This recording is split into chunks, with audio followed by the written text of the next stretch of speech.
That was quite impressive, James. That was quite impressive. Are you going to take the stairs? I'm taking the slow way in. Nicky, Christ.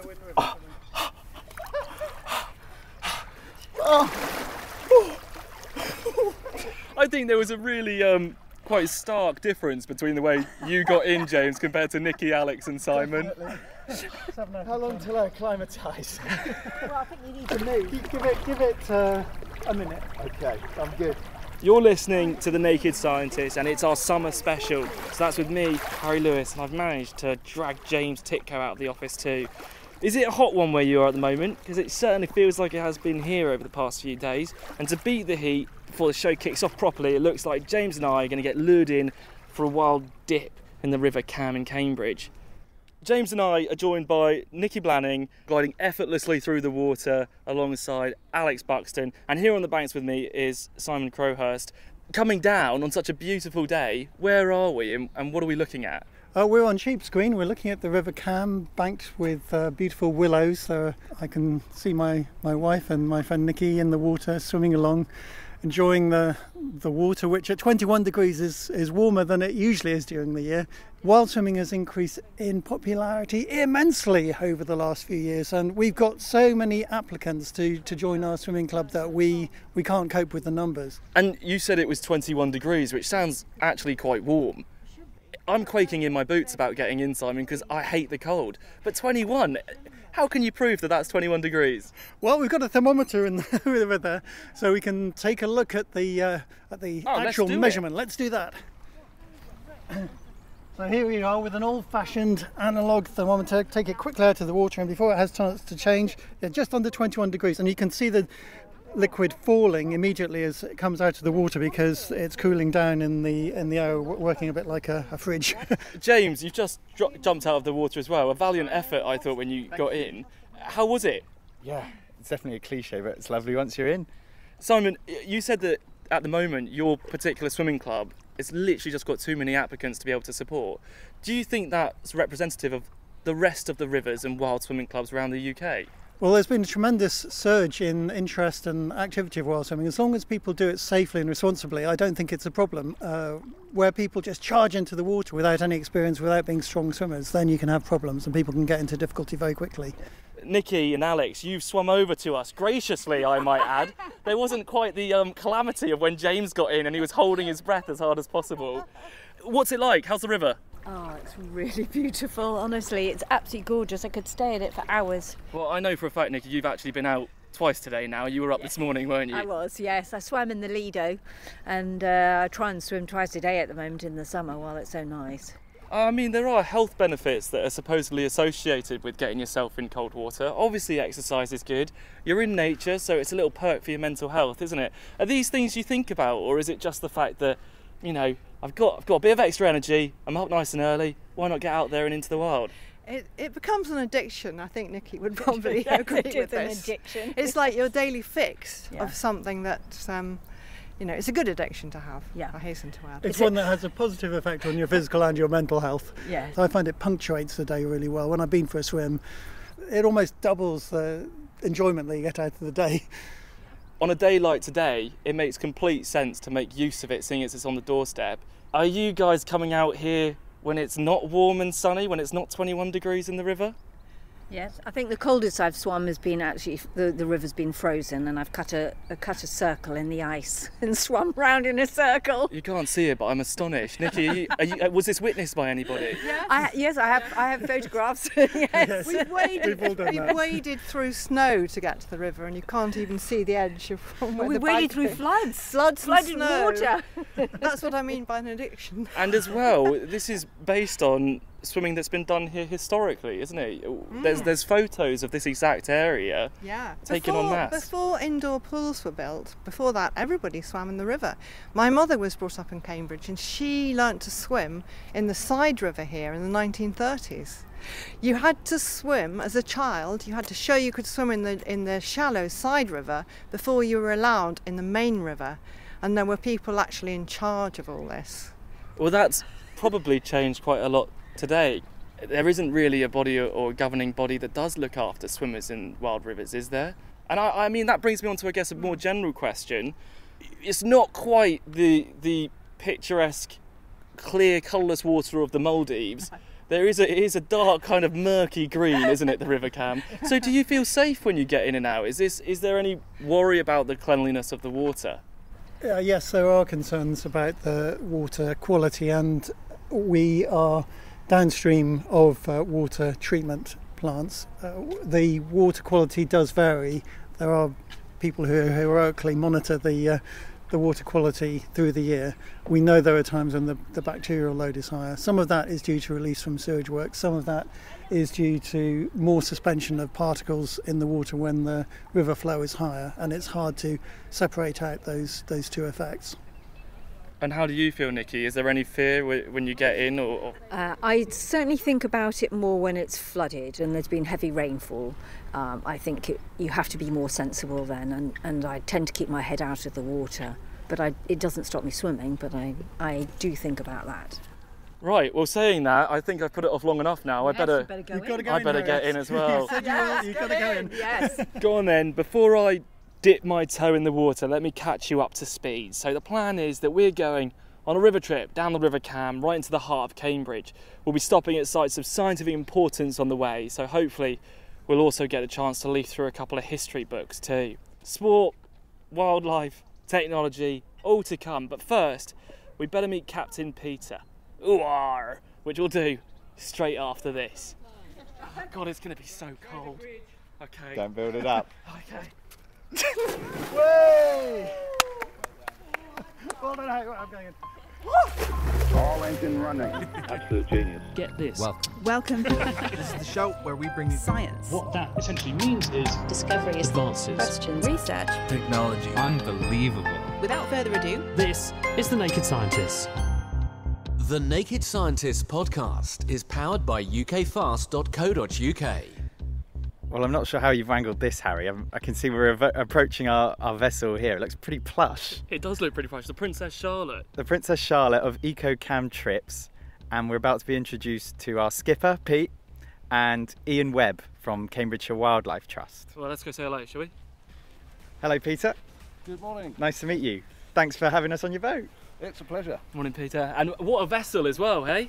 Yeah, Princess Charlotte's a lovely eco boat powered by solar panels on the roof, and what a better day to get it out and about on the river with you. Absolutely. So that's where the Eco and EcoCam Trips comes from. Yes, yeah, absolutely. We're trying to do our bit for the environment, and especially with Ian here today, need to make sure that everything's done properly in a clean way that preserves the wildlife and the integrity of the river.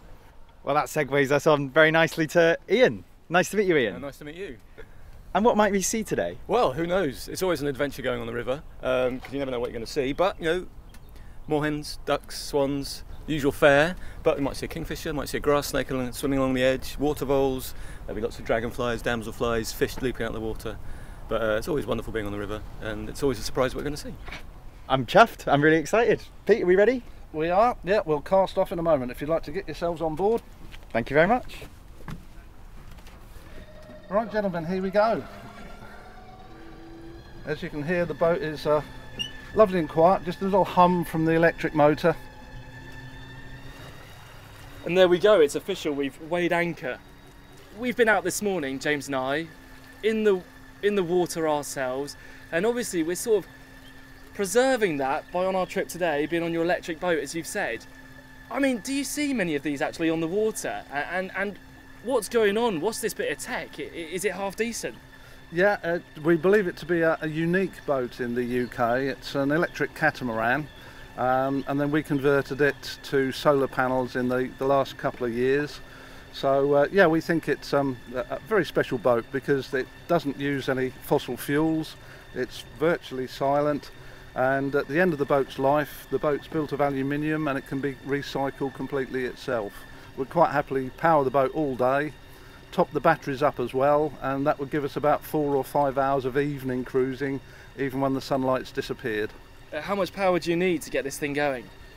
Currently we're using about 1 kilowatt, and the solar panels are generating about 2.5 kilowatt. Oh, fantastic. And for the rest of the day, where are we off to? What's this journey going to look like?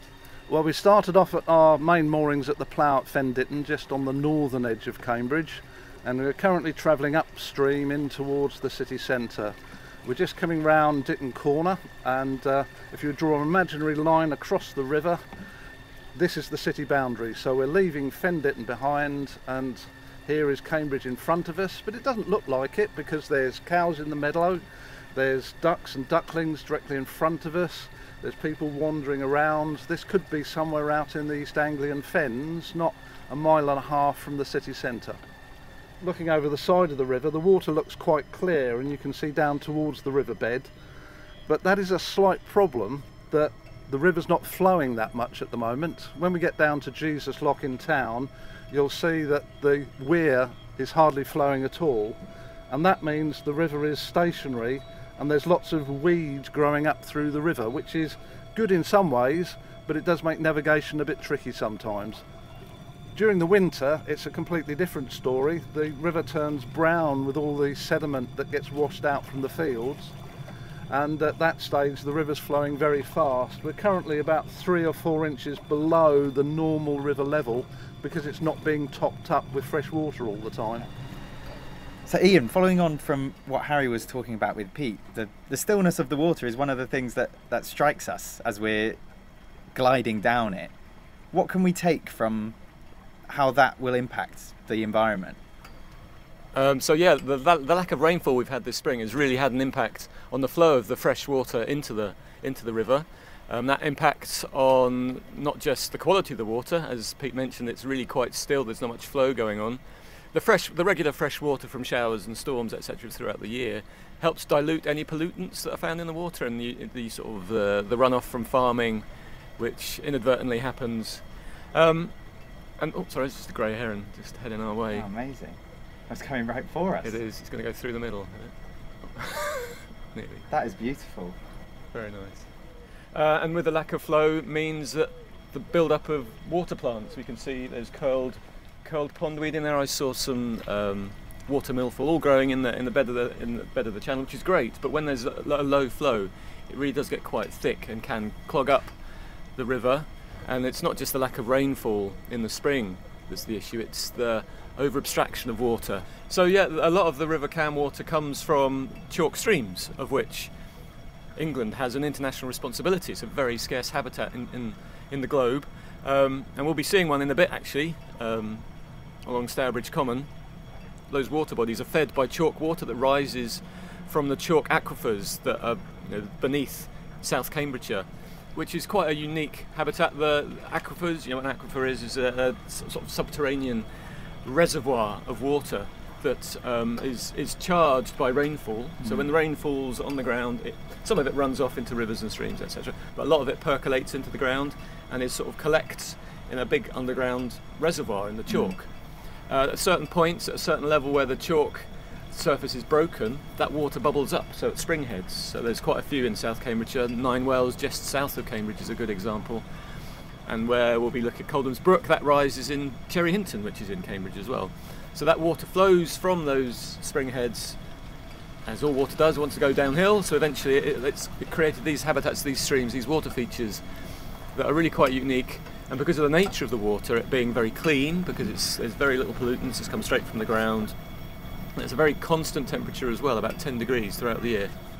I find that amazing that the temperature of the water stays so consistent all year round. Because it's coming straight from the ground. Yeah.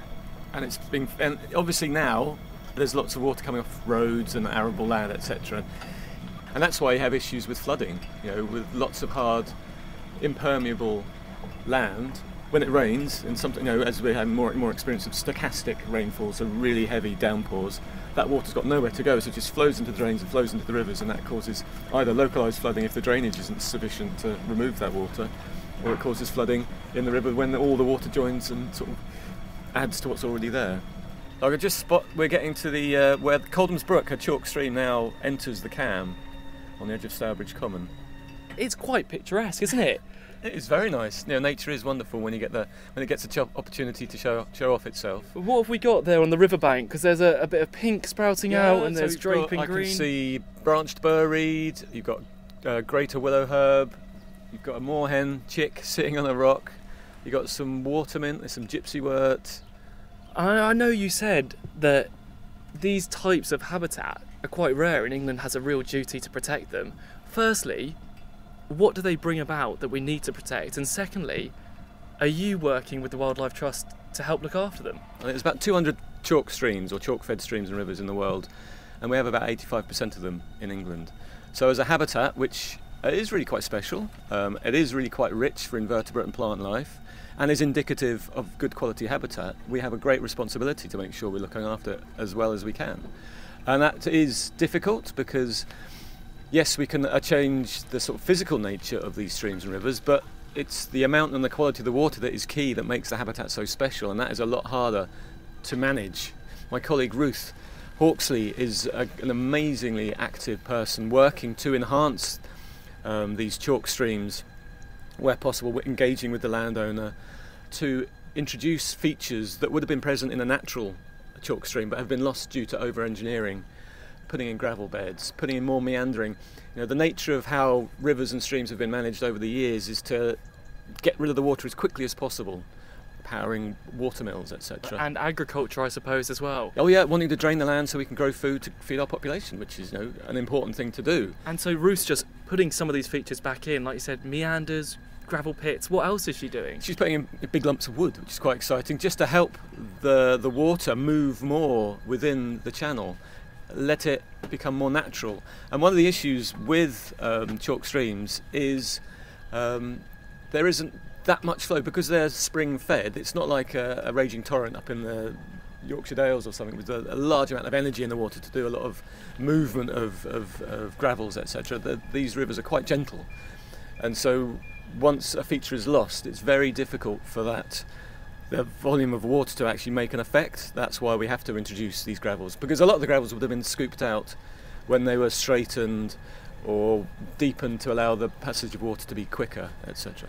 And as Peter now pootles us away from Coldham's Brook, are there any particular success stories from the local area where Ruth's gone in and changed the dynamic flow of the river?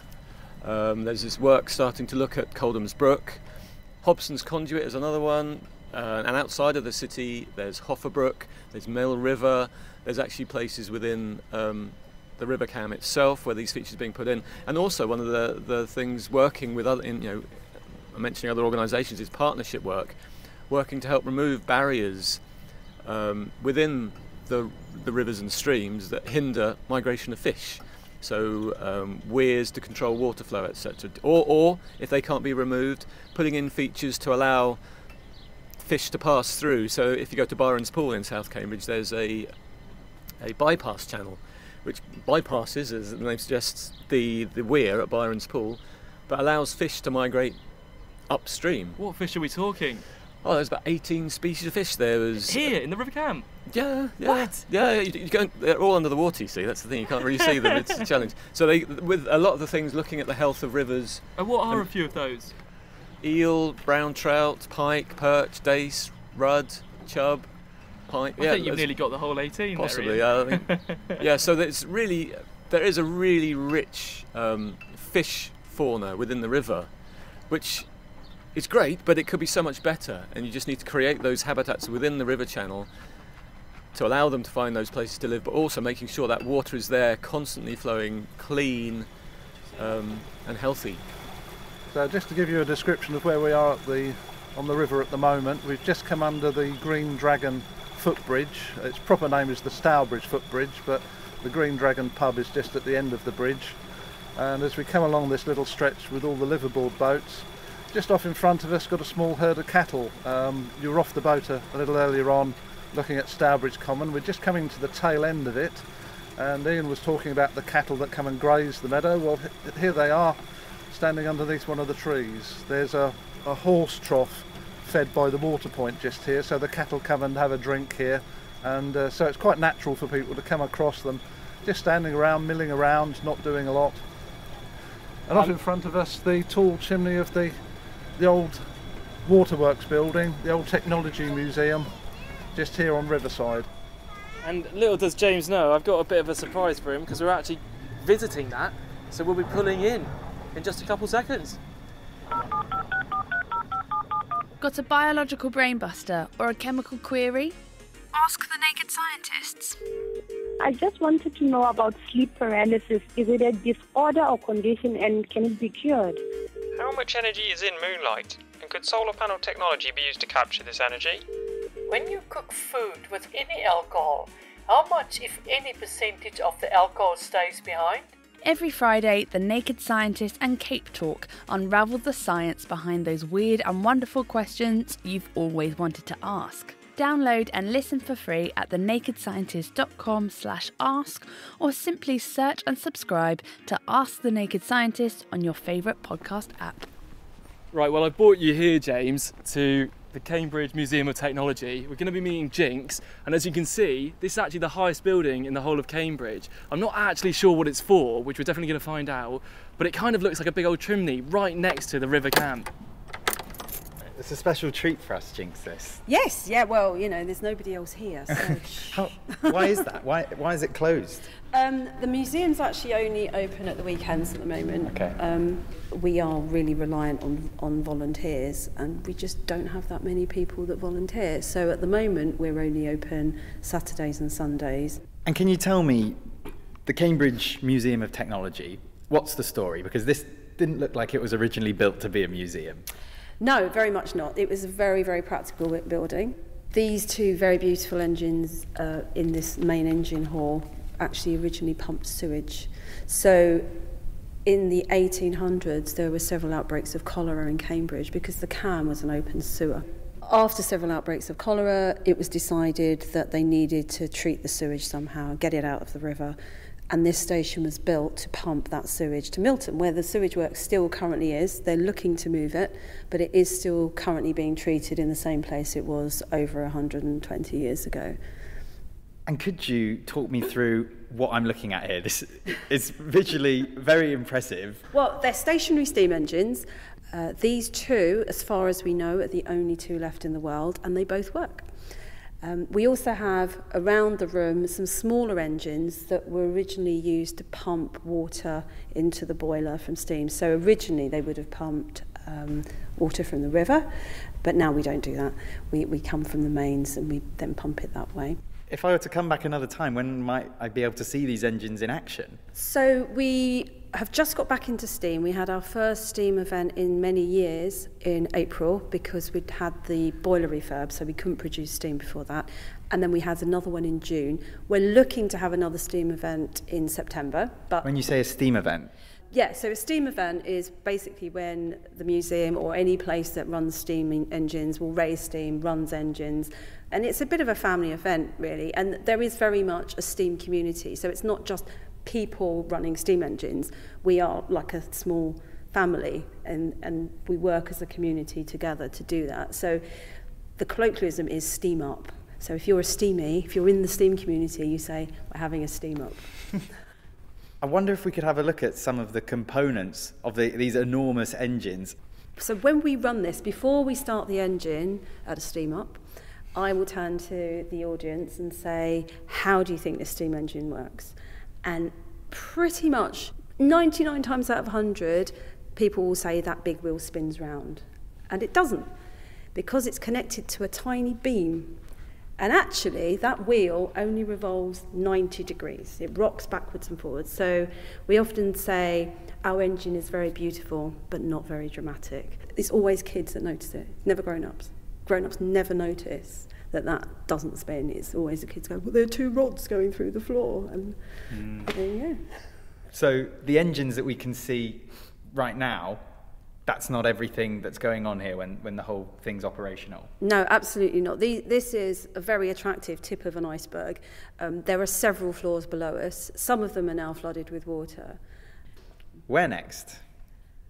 I can show you through to the gas engine room. Let's do that. Okay. It looks kind of similar, Jinx, to what's in the other room, but I'm sure it's very different. What can you tell me about what I'm looking at right now? Right, so these are very different. These are gas engines. The problem with a steam engine is you can't just flick a switch and get it to go. It needs to be warmed through, it needs to sort of be prepared, it needs to also work under load. Not so with the gas engines. You can pretty much flick a switch on these and they will start working. They don't need to have a load on them. So as the size of Cambridge grew, there was more population, more sort of flash flooding, because obviously the ground had been covered, so the ground wasn't, and the water wasn't soaking away in the same way. They needed more engines, and this was the ideal complement to the steam engines, because basically you can flick a switch and off you go. How much water did they need to move? Now that's a tough one, and obviously it depended on how much rain there had been and how much sewage there was, so I can't really give you an exact answer off the top of my head, but it had to move 3 miles up a slight hill, as hilly as the fens get, to the sewage pumping station, so it was quite an ask. What sort of effect did that have on the cholera outbreak? Just having the steam engines here basically stopped that, because the Cam was no longer an open sewer.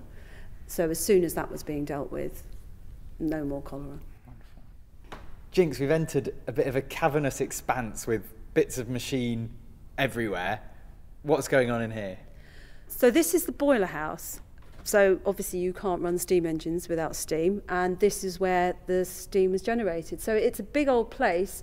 The biggest boiler is about the size, it's about the height of a house and about half the width of a sort of a fairly decent sized house. When the plant was working, the engine room would have been pristine. So nice shiny ceramic tiles, very, very beautiful. Boiler house, very much the opposite. So you can tell it's dusty, you can tell that things were burnt in here, all the walls are kind of this off-white.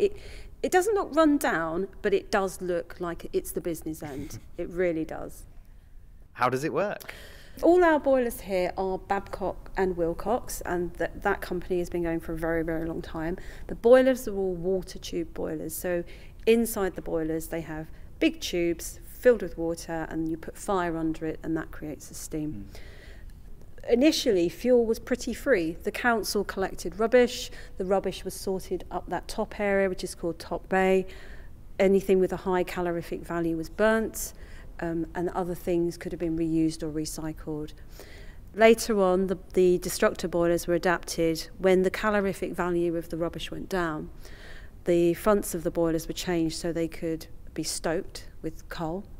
And then the grand lady of this area is boiler number 4. So boiler number 4 was put in 1923, so she's nearly 100 years old.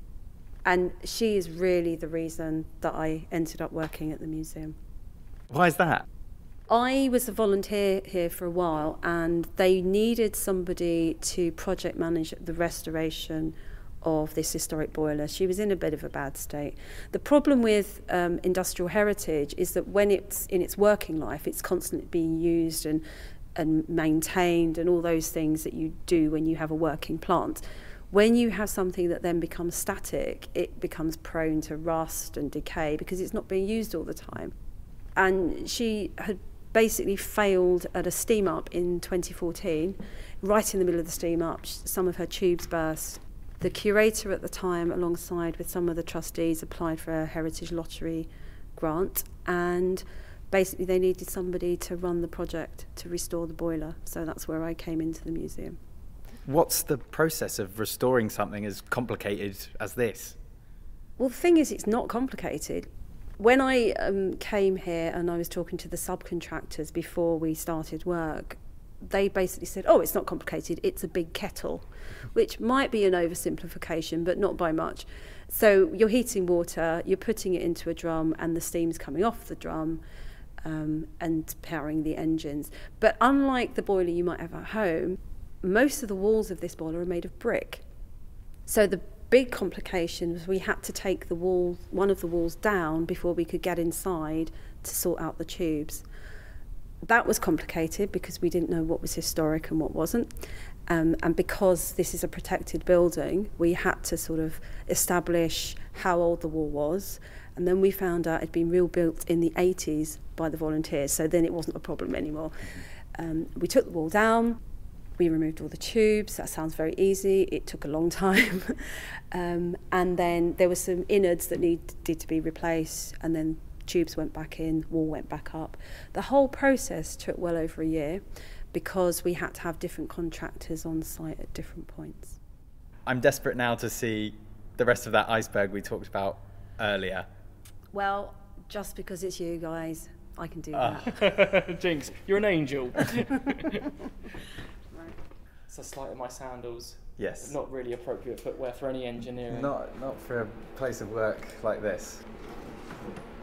Down the hatch. We've opened up a sort of cellar type area. There's some ominous humming going on, emitting from it, and a sort of rusty looking ladder that we're about to climb down. After you, Harry. It looks very traditional, that's what I will say, Jinx. Yes, it's not rusty and it's perfectly fine. The ominous humming you can hear is the ventilation system, because this is a confined space.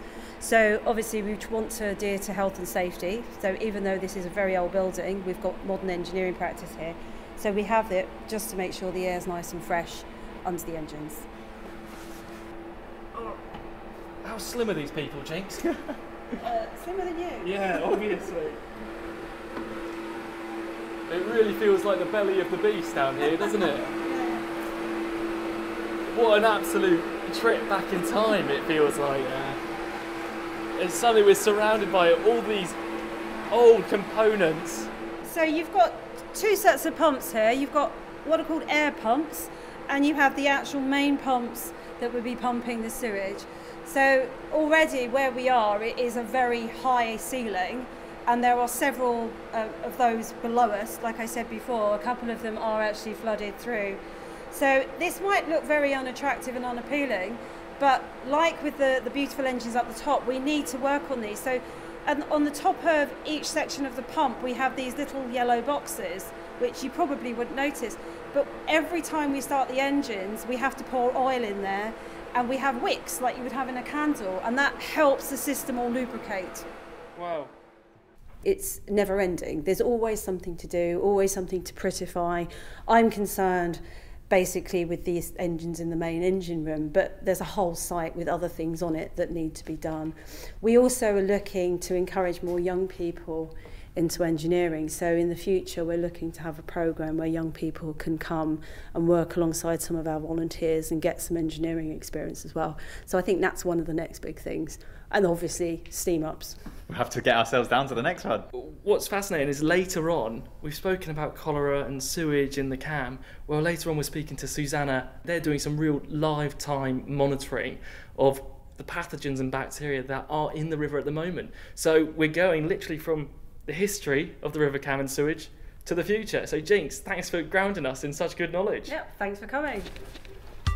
The Naked Scientists podcast is produced in association with Spitfire, cost-effective voice, internet and IP engineering services for UK businesses. Find out how Spitfire can empower your company at spitfire.co.uk. So what have we got here, Peter? Well, on one side of the river we've got the terrace housing of Riverside, and off to our starboard side to the right, the Cam Rowers Boathouse, one of the local rowing teams, alongside the more modern boathouse for three of the colleges, King's, Selwyn and Churchill, and the college crests above each of the doors. The building looks a little bit like a fire station with all the doors, but behind it there's a whole collection of rowing boats. Grey heron just wading around in the section just there, and that leads round to Admiral's Close. So there's a little cut behind here, creating a little island in the middle of wildlife, which is lovely. And if you're really lucky, there's a breeding pair of kingfisher in here. I spot it about once every 2 or 3 weeks, but you've got to be really quick as that blue flash darts along the river surface. Some really nice little inlets that have obviously been created for wildlife as we go along. But the other thing that I'm noticing is just that on the right hand side, all the banks are littered with rowing clubs. There really are quite a few down this stretch, aren't there? Yes, with over 30 different colleges making up the collective Cambridge University. Each college has its own rowing teams, multiple teams. Some of them have a second or even a third team.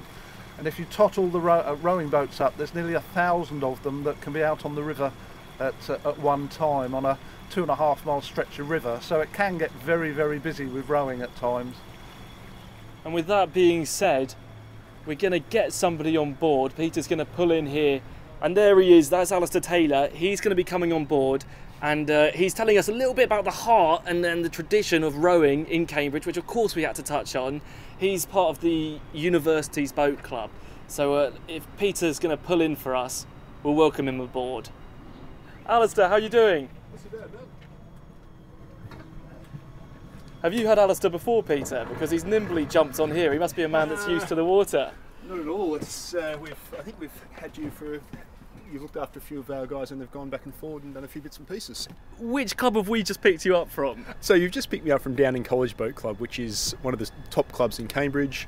It has developed athletes from novices to Olympics in several examples. Under 23s, Annabelle Vernon, who is a multiple world champion, multiple Olympic medalist, basically learned her trade there. They refined what she'd got as a school kid in Cornwall. Taya Zabel learned to row there, went to under 23s and medalled there. Truly impressive place for development, and we're very lucky as a university to have those clubs. How many clubs and how many boats are there, do you know?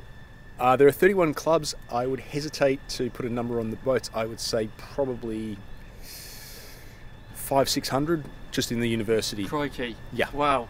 And of course you've got the clubs outside of the university to consider as well. Another thing that Peter mentioned was we're obviously on quite a narrow river. It definitely feels that way. But he said sometimes when all of these people come out in force, you can get up to 1,000 boats on the water. I know that there is a bit of a competition coming up this week. What is it that we've got? So we've just come off the university May bumps. We're coming into now town bumps. So we do have, I think, 6 divisions, men's and women's. So that's 240 boats. So we're looking at over 2,000 people racing in town bumps. And you don't often see rowers carrying out the sport alongside one another on the water. But this is going to be slightly different, isn't it? It's quite an exciting time. It's possibly the silliest thing you can do in a rowing boat. Cambridge, our river is so narrow, you can't row side by side for more than half a mile or so.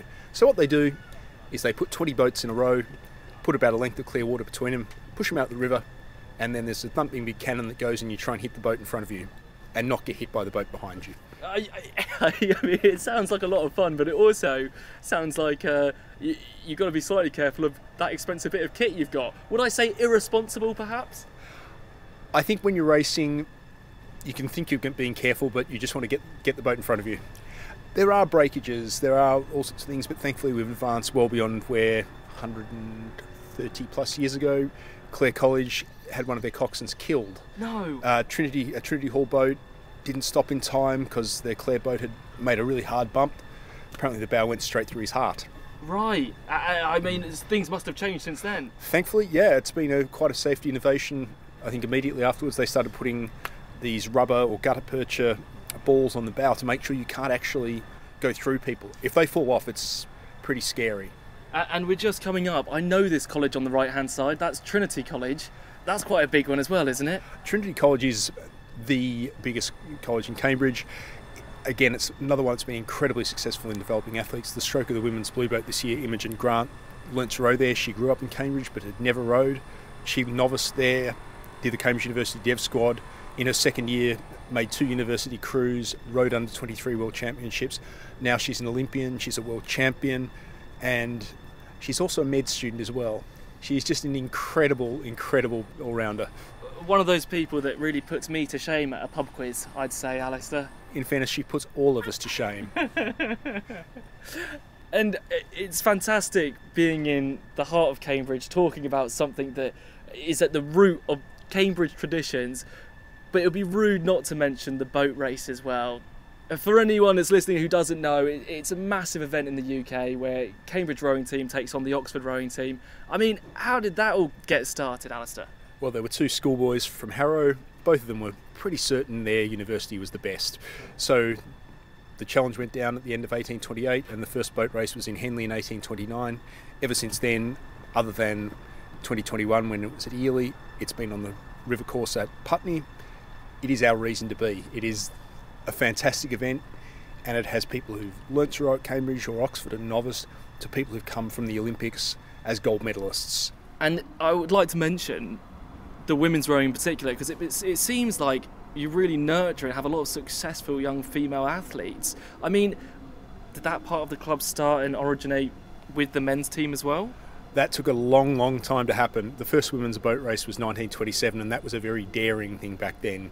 But even then, they weren't allowed to race side by side. It was a processional for a time trial and style. Thankfully, we've come a long, long way since then. Now we're all on the Tideway, all the same sponsorship, and particularly in Cambridge, we now have one club which brought together the 3 legacy clubs, the men's club, women's club, and the lightweights, all into one Cambridge club, and that's been one of our big developments and something we're very proud of. And a real emphasis, it seems, throughout this chat has been just on novices coming through and really, I guess, succeeding. There's a stat going around, whether it's made up or not, that about 50% of Cambridge students will row at some point. There's 30,000 students at Cambridge. There are going to be a lot of good athletes. And when you combine that with great coaching and elite athletes, elite student athletes coming in, it's fantastic. We had one of our men's athletes break a 5k world record on the rowing machine. If you've ever been on there, it's frankly ridiculous what he did. The benchmark for sort of elite/international for 2,000 metres is 6 minutes. Tom went faster than that pace for 5k. Oh, he is a freak show. Which I'm sure he'll appreciate you saying. Oh, he's a wonderful person. And as well. where are we now? So we've just passed the last boathouse on the Cam before Jesus Lock, Christ College, which is one of the oldest boat clubs in Cambridge, and we're now coming past a lot of the resident barges on the river, coming towards Jesus Lock and the Jesus Green Lido, which, as an Australian, which has really surprised me that you can have an open air pool, brutally cold and 100 yards long. It's fantastic. Alistair, I know you've actually got yourself a lunch on the river sorted, so let's drop you off, and thanks so much for coming on and sharing a bit of history about the rowing in the river. It's my pleasure. It's a fantastic place, and the history of it is what makes it so important and so wonderful.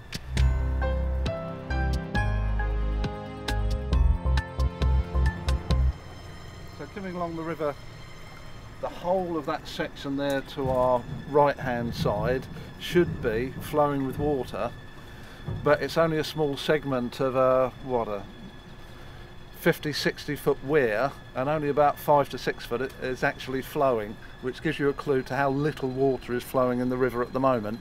We'll go a little closer to the weir and have a look.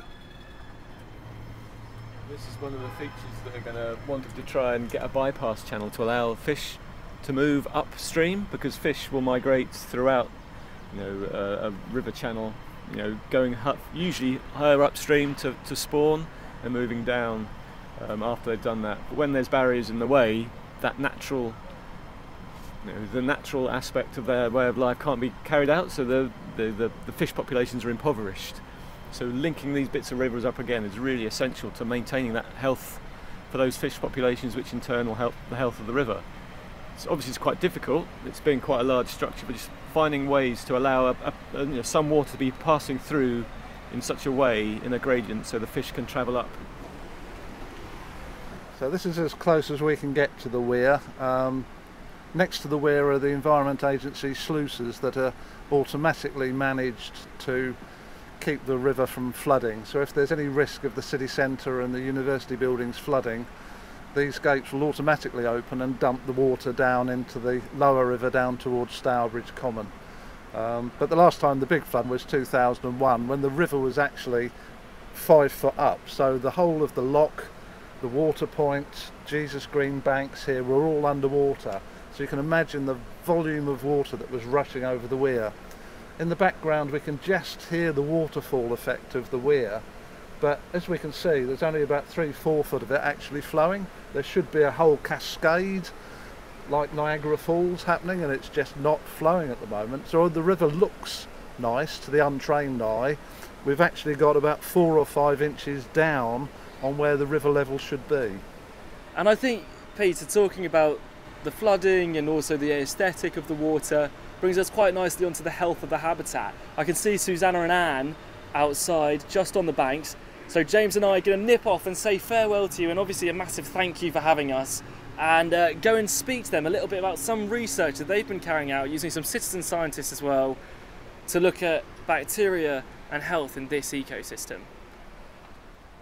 I'm Anne Miller from Cam Valley Forum, and we've been taking water samples and getting them analysed to look at the water quality. And I'm Susanna Salter. I'm a research assistant at the Department of Veterinary Medicine, and I've also been monitoring E. coli in the river. So Harry and I had a dip in the river earlier, did some wild swimming with a local swimming club, and it strikes me now that it probably would have been a good idea to speak to you guys before we jumped in. Should we be worried? Well, the key thing is, where were you swimming? If you were swimming a couple of miles downstream of Haslingfield Sewage Works, I really wouldn't have recommended it. But if you were in the popular swimming spots in Cambridge, like Newnham Riverbank Club and Sheep's Green, I think it's probably okay, but just so long as you didn't drink anything. So I've been measuring a site that's a couple of miles upstream of Cambridge at Byron's Pool, which is in a nature reserve between Grantchester and Trumpington. And I've been doing frequent sampling, so weekly sampling of the river, and measuring E. coli levels. So E. coli is a fecal indicator organism. And week by week it changes quite a lot actually, and depending on the season, depends on what the levels are like in the river. Why are you looking for indicators of faecal matter? It's an indication of whether there's poo in the water. And from our point of view as a community group, we're looking for quite a simple way of seeing, is this water safe? Personally, I don't want to swim in poo, and the Bathing Water Directive sets thresholds at which the levels should be, and so we're trying to see whether the water would be classified as good. And you're a sort of community-driven organisation, and how do you cooperate with perhaps a more scientific outlet? We've got lots of volunteers, but we haven't got very much money. We've done about 6 batches of samples over the last year at typically 20 sites, going as far upstream as about 10 to 15 miles upstream of Cambridge and a few miles downstream of Cambridge. And then we send our samples, water samples that we collect, off to a professionally accredited lab to be analysed. So that's the real sort of science bit. And then we put them on the website so anybody can see what they are. But then Susanna does the more detailed work on a particular site. I started looking at the river because a few years ago I was involved in a detailed survey called PuntSeek, the PuntSeek project, where we were sampling from different places along the Cam and then sequencing the DNA in the samples to have a look at what bacteria were present in the river. Lots of interesting results came out of that, but one that piqued my interest was that there was a kind of a gut-associated pattern in some places, not all the time though, and one of the places that we saw that was at Byron's Pool. And so I wondered whether it was something that was a really rare event or whether it was actually something that happened regularly. And so we thought if we did this pilot study to look in much more detail with much more frequent sampling, that we'd be able to see whether that was something that happened often. And can I ask the both of you to just summarise your sampling techniques for me? We take a clean sample bottle that we get from the labs and we attach it with elastic bands to the end of a rake that go about 3 metres long, and we dip it into a particular depth in the water, take our samples, and then they all have to get to the lab by, I think it's 1 o'clock, in order to be analysed. So it takes us probably a few weeks sometimes before we've got the results back. My sampling technique, on the other hand, the collection of the samples is very similar, but instead of looking at a wide range of places, I'm looking at one place but really high frequency. I do the testing myself in my laboratory in the Department of Veterinary Medicine, and some of the assays that I do are very similar to what's done in the commercial labs. But I'm also comparing that with other kinds of methods. I collect my samples on my way to work in the morning, so they go straight from the river into the lab. Can you talk us through the results? So the main focus of our work was to try to find out where the sources were, or at least where the major sources were of the pollution that we know is coming into the Cam. And what our work seems to be showing is that the Cambridge Sewage Works isn't too bad, usually. Sometimes, just once, it was absolutely dreadful. But the main offender seems to be Haslingfield Sewage Works, which is a few miles upstream of Cambridge, and possibly Melbourne Sewage Works, so we've only done 2 readings there, which is a little bit further still. And sometimes we've seen leaks coming from the pipes going to the sewage works, and so that's completely raw sewage that's flowing into the river. That hopefully doesn't happen for very long because they go and fix it, but we've literally seen raw sewage running down the bank into the river, which is really shocking and shouldn't be happening. Is this sewage in the water that you're describing enough to be harmful to the environment, to people? Sometimes. So the readings we got in June at Haslingfield were 17 times higher than the level that the Environment Agency would call poor quality. So that must be harmful. But on the other hand, a day later, we think it was probably okay. So one of the things that we're really seeing is the way it varies. Everybody goes and has a poo in the morning, and a few hours later it gets through the sewage works and the levels are then higher. By the afternoon, it's not so bad. So what we really, really want, and probably Susanna does too, is an instrument that would allow us to measure in real time, continuously, what's going on. Do you agree? Do your results concur, Susanna? Yeah, so the results that I've had have shown that in winter the levels are quite high. My sampling site is a couple of kilometres downstream from Haslingfield, and some of the highest levels that I've recorded have coincided with, known recorded sewage spills during very bad weather. So this is a storm overflow. This is something that happens when you have really heavy rain and very bad weather, and to stop the system from being overloaded, they release partially treated effluent. The highest levels that I've seen were last year, sort of towards the end of October, which were in excess of 10,000 CFU per 100 mil, which is quite a lot. So we were talking about acceptable levels that you would have in bathing waters. Normally that would be significantly below 1,000 CFU, so this is very high. And 10,000 is like if you were to take a gram of fresh faeces and mix it in about 10 litres of water, you'd get a similar result from that. So it is quite a high level to be having a significant distance downstream of the sewage plant. But there are other times where the levels have been quite persistently unacceptably high, but it doesn't map with one of these storm events or extremely heavy rain, and the water company are not reporting that they have had a spill on those dates. So I don't think that the only explanation of that, of course, animals can also be a source of waste material getting into the rivers, but also it's possible that where you have silty stretches along the river, that when you have very heavy rain, for example, it may not be enough to cause a problem at the sewage plant, but it does kick up all of the silt that's at the bottom of the river becomes very turbid, and if you have some of this material sort of surviving in the silt at the bottom of the river that's normally settled down, when it all gets resuspended in the water, you may see your levels temporarily rise up. And certainly in terms of how long the levels stay high, that very high level back in October, it stayed above 10,000 CFU for 2 weeks. So it's not quite as simple as just waste going into the water and then, being washed through and then it not being a problem anymore. Those results kind of alarm me when I think about how frivolously we dived into the river earlier. I mean, maybe I'd have kept my mouth more tightly pursed than I did. I collected a sample 2 days ago, and I got my most recent results this morning. And actually this week the levels are fairly low, so they're around about sort of 500 to 600 CFU. So that's not quite so bad. And I swim in the river too, although not in the winter. So. and we took a reading a couple of weeks ago from pretty much where you were swimming, and I seem to remember that the reading was about 400, which is okay, but I would keep my mouth shut. And I too swim in the river, but I keep my mouth shut. And moving forward with the data you've collected, what can we do with it? What are the next steps? We're using it to apply pressure to the people who are causing the pollution to clean it up. So, first we want to find out where it is in a proper scientific way as well as we can. And so clearly some of it is the responsibility of Anglian Water, who own Haslingfield Sewage Works, and they are actually seem to be really listening to us, and we hope are being responsive. And as I say, we are starting to explore whether we can get hold of an instrument to let us monitor really continuously, because we also strongly suspect that it's not just the sewage works that's the problem. Earlier this year we were doing some tests outside Cambridge Sewage Works, and one of our heroes was taking sample of the effluent coming out of the sewage works, and there was brown bits in it. And yes, it was what we feared it was poo. And we discovered that this was because somebody had fly tipped some slurry, liquid poo basically, at the inlet of the sewage works, and it had flown through, completely overwhelming the system, and that's why there was bits of poo at that instant going into the river. For someone who doesn't know a lot about these types of things, what you've said to me so far today sounds quite alarming. Susanna, is it something we should be more worried about? When I started sampling, I was surprised at how high the levels were too, and clearly this is something that we're looking at locally, but it is a really significant issue all around the country in rivers everywhere.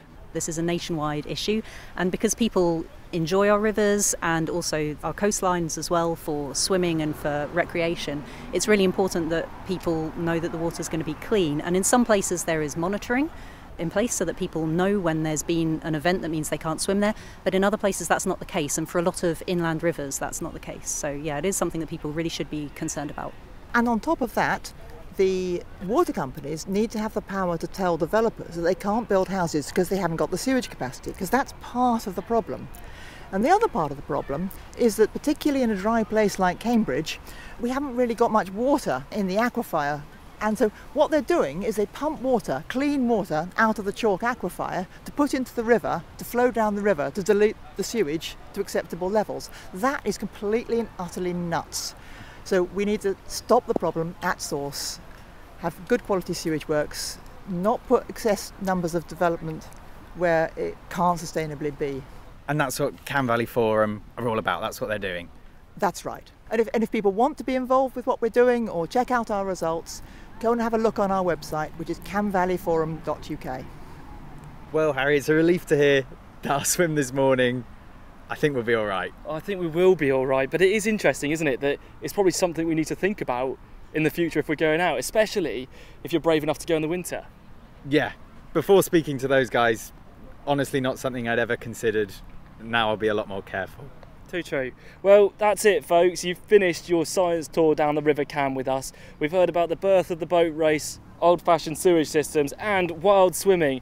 Now, if you'll be having a paddle in your local river, we'd love to hear from you, obviously. Do send us a picture on Twitter at Naked Scientist, or send us an email to chris@nakedscientist.com. Be great to see what you've been up to over the summer. From all of us here today on the river, well, goodbye. Goodbye.